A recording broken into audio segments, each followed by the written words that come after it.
Il mondo nerd mi accompagna fin da quando ero piccolo, ci sono cresciuto guardando gli anime dove il protagonista è sempre il solito sfigatello che poi ce la fa, che ho trovato sempre la spinta e la motivazione per cercare di fare qualcosa nella mia vita.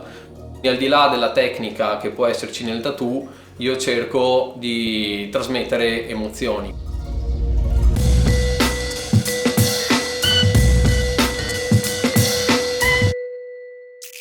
Sono Davide Bortolami, in arte Borto, tatuo ormai da gennaio 2014.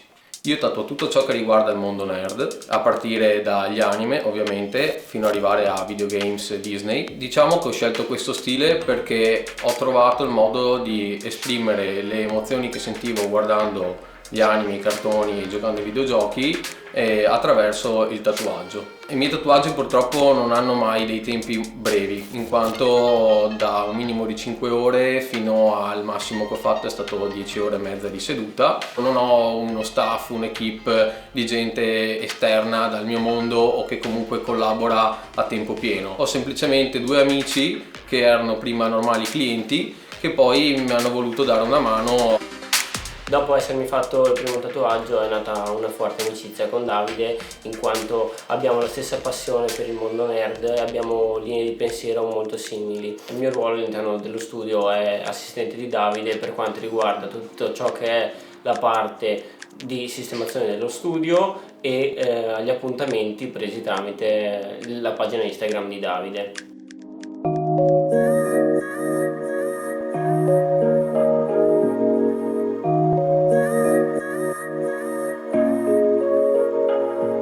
Io da ragazzino amavo molto disegnare, per me disegnare era un po' come alienarmi dalla situazione in cui ero e catapultarmi in un mondo dove potevo creare qualcosa. Io non capivo perché tutti i bambini amavano Lego e Davide il Lego poco. E invece bastava, per tenerlo buono, noi andavamo sempre al ristorante, andavamo in giro, bastava avere un foglietto o dei colori e lui passava ore a fare le bozze, a disegnare. Quando andavo a comprare la scatola di colori assortiti non bastava quella dei 4 colori base, dovevo comprare quella che aveva tutte le sfumature di verdi, tutte le sfumature di azzurri, dei rossi, e poi mi spiegava lui i colori complementari, cosa si ottiene mescolando i colori.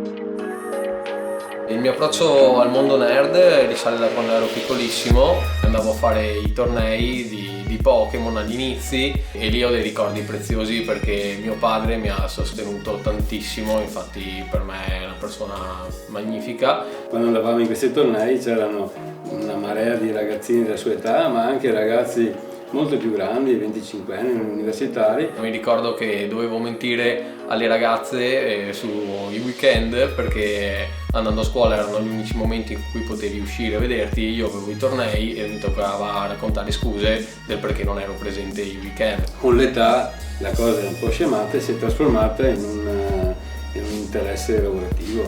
Ripensandoci, mia madre comunque una minima visione sfortunata di come sarebbe andata l'aveva vista da quando ero piccolo, perché invece di comprarmi magari il classico trasferello piccolino che si faceva al ragazzetto sul braccio, io ero andato a ordinare un teschio gigante che a 6 anni, se non ricordo male, mi ero tatuato sulla pancia. Piccolo che era, gli prendeva tutto quanto, lui era tutto quanto orgoglioso, io lì forse gli ho creato uno dei suoi primi traumi, perché non sono stato in grado di dire oh che bello, ma dico ma sei fuori, e invece non farlo più, lui doveva vedere di attaccare, si attaccava, si disegnava lui con la pennarello sulle mani, cioè io ero molto lontana da quello che poteva essere il preludio di un corpo che ho fatto io, che non c'è rimasto poco niente di non colorato.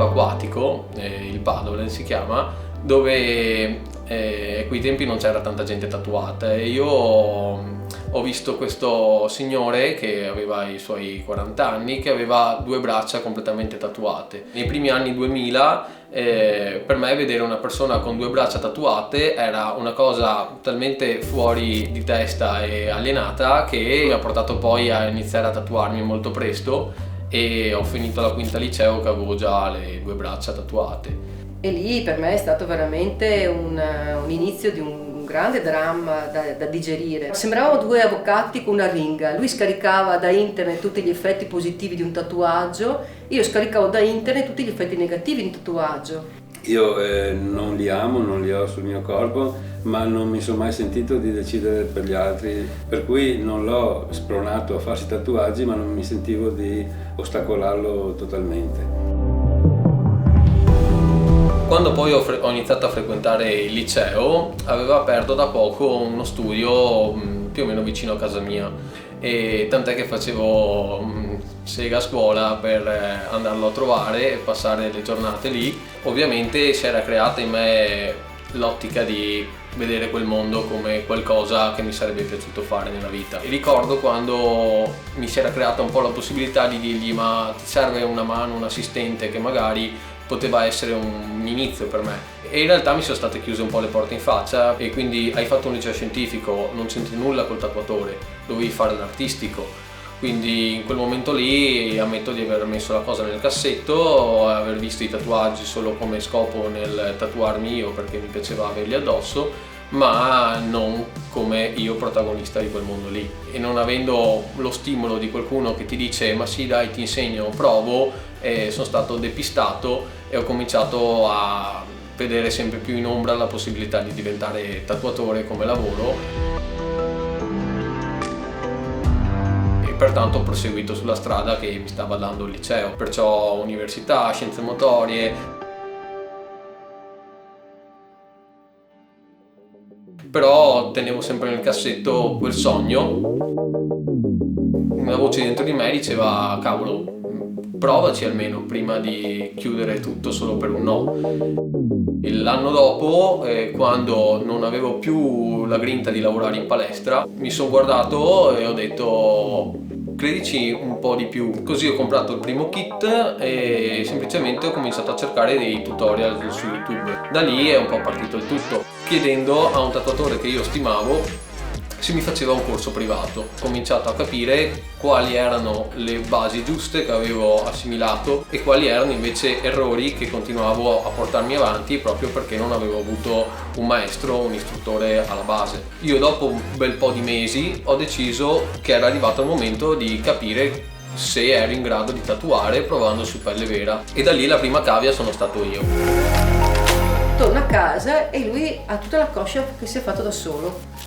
Cioè ho detto: ma tu sei fuori, magari rischi uno shock anafilattico, rischi un'allergia e poi magari i colori possono darti delle forme di, cioè veramente di intolleranza, e poi magari questo colore qua è tossico, poi magari non puoi più farlo, anche ti capita di fare una risonanza magnetica, non puoi farlo. Cioè, a un certo punto, perché alla fine cioè, quello che decidono i figli, va bene, l'ho sfidato. Se un anno ti mantieni, ti sai mantenere di tutto, potrai farlo come mestiere. E subito nel giro di un mese ho cominciato a riempirmi la coscia con una fenice di grandezza quasi A4. Ricordo che la sera che lo stavo facendo è passato un amico e, quasi vedendomi come un matto, decise di farmi una foto. Quella è stata probabilmente una svolta al lavoro compiuto, perché sono passato da non avere nessun riconoscimento, nessun supporto, ad avere proprio le vere prenotazioni, richieste di: mi tatui, mi fai questo. Da lì mi si è aperta un po' la possibilità di dire: cavolo, questo potrebbe diventare davvero il mio mestiere. E vedere like e leggere commenti come: wow, che colori, bravo, bello, mi ha dato una carica talmente forte che ho cominciato a credere in quel sogno come mai avevo fatto fino ad allora.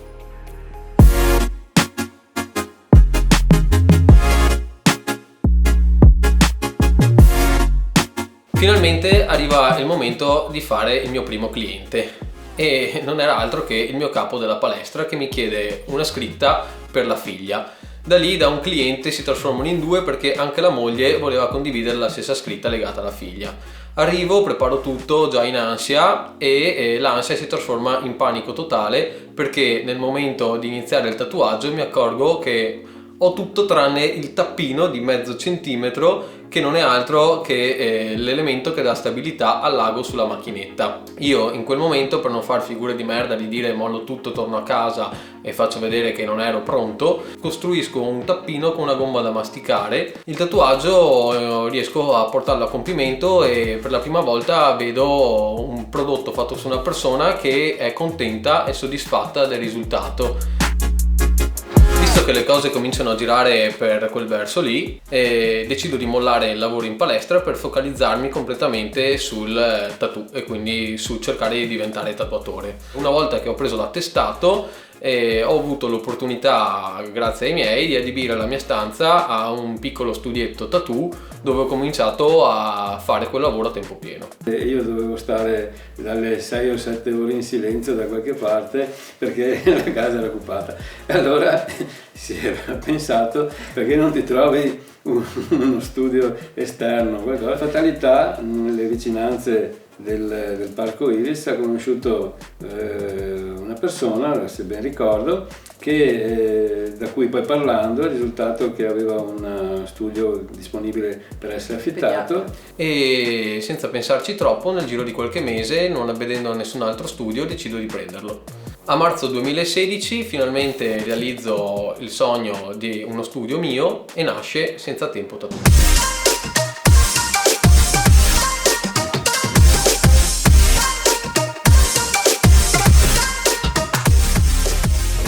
Si chiama Senza Tempo perché nemmeno il cliente sa bene a che ora se ne andrà. Un aneddoto che mi viene in mente è proprio quando un cliente che era agofobico e aveva una sola esperienza di tatuaggio da 1 ora e mezza ha iniziato una seduta che si è trasformata nella seduta che poi è diventata uno dei miei record, 10 ore e mezza. Questo cliente qui, quando sente che magari faccio una storia dove dico che ho fatto un progetto lungo estremo, si preoccupa del fatto se il suo record è stato battuto o meno, e se fosse stato battuto si propone per un progetto ancora più grande. Quella cosa mi fa ancora un sacco ridere, perché se penso a quando è arrivato sembrava un pischellino che più di 2 ore non avrebbe fatto ed è arrivato a fare magie.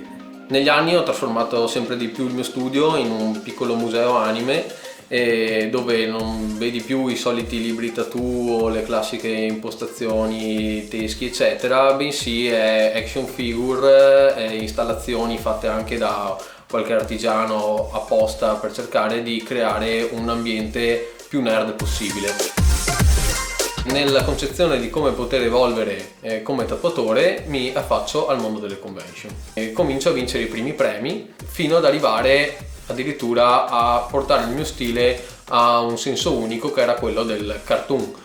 Alle convention minori andavo sempre con un caro amico al quale ho fatto tatuaggi di vari stili, ma il New School era quello che sentivo più mio. Decidemmo di andare alla convention alla Spezia, che era forse la prima convention che facevo più distante da casa. Arriviamo e l'obiettivo era fare il mio primo vero soggetto anime, che non era altro che il mio personaggio preferito di Dragon Ball, cioè Kid Buu. E l'ultimo giorno c'era la gara cartoon e vincemmo la gara. Io ancora oggi sono onorato e incredulo di aver ottenuto quel premio, perché da lì ho capito cosa davvero volevo fare nel mondo del tattoo. Dopo la Spezia mi arriva improvvisamente la proposta di andare a tatuare all'Oggia, che era uno studio prestigioso a Barcellona. Quella settimana posso dire di aver un po' allargato i miei orizzonti. Sono riuscito a sbloccarmi e a cercare di portare il mio stile al di fuori dell'Italia. Dopo Barcellona decido di provare il salto nel vuoto andando davvero un po' più in là e finisco in California, dove c'era questa convention, la TAOE, che ospitava nomi che per me erano leggende nel mondo tattoo. E una cosa che mi rimarrà sempre impressa di quella convention era l'umiltà che arieggiava, come si ponevano persone riconosciute come massimi esponenti nel settore tattoo, che si mettevano quasi alla pari nel confronto con te e ti trattavano come uno di loro. Da lì incredibilmente mi scrisse dopo poco tempo Mangaka, che era uno youtuber, e venne in studio e mi girò questa intervista presentandomi come miglior tatuatore nerd in Italia. Da lì a poco ho cominciato a tatuare sempre più personaggi anime. C'è stata un'ulteriore sorpresa social, cioè Federic, che era amico di Mangaka, ovviamente ha visto l'intervista e lui, che tratta il mondo Pokémon ed è uno youtuber di Pokémon, mi propose di fargli il suo primo tatuaggio. Da lì con Instagram mi si è aperto un mondo, perché non tatuavo più solo gente di zona, ma avevo una visibilità nazionale e non. Tant'è che nel giro di poco tempo mi ha contattato un ragazzo dalla Francia chiedendomi una tripletta evolutiva, cioè Gastly, Haunter e Gengar, che erano i miei 3 Pokémon preferiti. Pubblico quindi la foto del tatuaggio su Instagram, l'avevo aperto da poco il profilo, ammetto di essere arrivato tardi, ma probabilmente è stata una fortuna, perché l'ho focalizzato già su quello che mi sarebbe piaciuto fare, e da lì numeri incredibili che non mi sarei mai aspettato. La foto raggiunge circa 8000 like. Minchia, wow! In quel momento inizio a usare tantissimo Instagram e diventa il mio canale di comunicazione. Faccio dei video durante la sessione del tatuaggio. I video ovviamente ci servono per la pagina Instagram, per far vedere quanto lavoro c'è dietro e in che modo viene fatto il lavoro, perché ciò che fa secondo me è impeccabile. Per me una delle cose più importanti è l'unicità. Quando ho a che fare con un personaggio secondario, per me è come se mi venisse data un'occasione. Lo scopo è fare un prodotto unico, esprimere tutto quello che posso su quel personaggio, metto tutto me stesso nel cercare di tirar fuori il progetto più completo possibile attorno a quel personaggio, e di conseguenza non aver più lo stimolo, la voglia e l'interesse di ripeterlo una seconda volta. Al momento, per quanto riguarda il protagonista, dico va bene, lo posso fare in svariate sfaccettature, in svariati modi, ma per quanto riguarda il personaggio di nicchia, il personaggio secondario, preferisco dire lo faccio una volta, do tutto me stesso e sono fiero anch'io di aver archiviato. Questo ho notato che ai clienti è piaciuto molto, perché si crea una sorta di esclusiva. Quasi tutti hanno un effetto sorpresa, cioè il progetto lo vedono esclusivamente quando vengono qua, e la gente mi dà completa fiducia su come scelgo l'impostazione e su come andrò poi a lavorarci.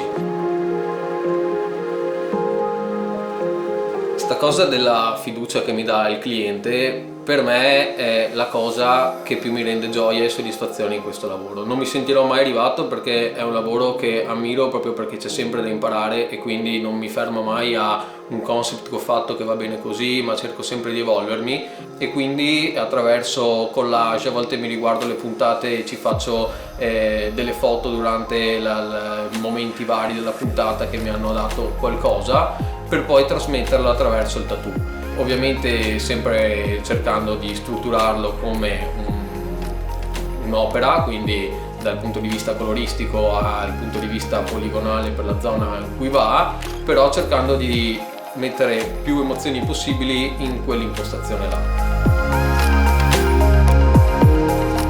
Al giorno arrivano circa una trentina di richieste di messaggio, con richieste di progetti o anche semplicemente richieste di sviluppo di un'immagine. Guardando la pagina Instagram di Davide vedo talmente tante cose che non voi ne avete idea, dalla fantasia alla cattiveria che alcune persone hanno nel volere un tatuaggio di Davide. Ci sono altre persone invece che ci fanno perdere tempo, in quanto sono super cariche nel fare progetti, poi quando si è definito tutto dicono sì, ma lo vorrei con la testa di questo e quest'altro, e allora Davide si arrabbia tantissimo perché gli cadono le braghe, si perdono ore e minuti per arrivare a quello che è la fine del tatuaggio, per poi vederlo stravolto. Normalmente la mia lista d'attesa, al di là del caos che ha creato il Covid, era di circa un anno. Io ho voluto fermare la cosa a un anno perché mi garantiva di poter anche un po' scegliere. Posso scegliere cosa mi piace di più fare e dove posso anche esprimermi meglio. In tutto questo sicuramente le 2 persone che devo ringraziare di più sono i miei genitori, perché alla fine mi hanno sempre supportato, per quanto posso dire che mia madre non avrebbe mai voluto che facessi il tatuatore, alla fine è diventata una mia grande sostenitrice e una mia grande fan. Mio padre è stato fin da piccolo sulle cose nerd, che mi accompagnava, però se non ci fossero stati loro io al giorno d'oggi non avrei sicuramente fatto nulla di tutto ciò che ho potuto fare. Vedo negli occhi di mia madre anche la realizzazione per lei di un sogno che avevo e che fino ad allora era rimasto sogno e non realtà. Sì, alla fine sono contenta di quello che fa, perché lo vedo felice e sono contenta che abbia scelto la cosa che più lo rappresenta e che lo porterà sicuramente a una soddisfazione personale, al di là di tutto. penso che prima o dopo cederò al signore. desiderio di farmi un tatuaggio. Non l'ho ancora fatto perché non ho ancora trovato un simbolo che mi rappresenti in questo momento. È uno scoop. Dopo tutta questa sviolinata enorme mi aspetta da Davide un big project su Extras Kid, un personaggio di One Piece. Ad oggi, se dovessi guardare indietro e guardare tutti i no ricevuti, probabilmente dovrei quasi dire grazie, perché non solo ho trovato la carica per dimostrare a me stesso di potercela fare, ma avere anche l'opportunità di un riscatto. Non solo capisco di aver realizzato il mio sogno ed essere quindi un tatuatore di professione, ma finalmente posso dire di tatuare solo tatuaggi a tema nerd.